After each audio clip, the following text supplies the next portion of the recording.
Since you can't see my fingers in this video, watch carefully for white dots that appear where I'm touching the screen. After you power on Brilliance from the rear switch, it's inactive, showing a blue light on both the front panel power button and the Wi-Fi Hi-Fi power button. The phono input switch and control knobs adjusting gain, resistive loading, and capacitive loading are all inactive. However, the three buttons at the bottom allow Wi-Fi refresh on the left, mute in the middle, and settings on the right, which are active.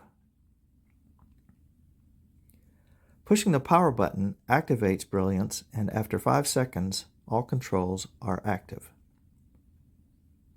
Clicking the input switch changes from one rear panel stereo input to the other.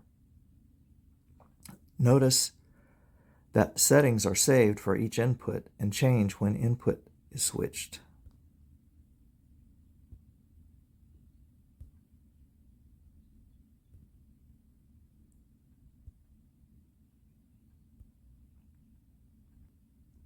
To adjust gain and loading, it's best to use 2 fingers and stretch the knob.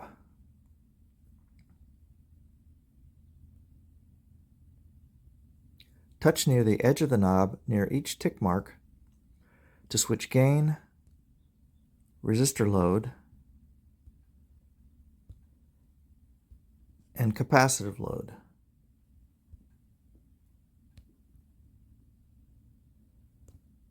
Put a record on, activate Brilliance, have a seat, and adjust the loading to match your cartridge.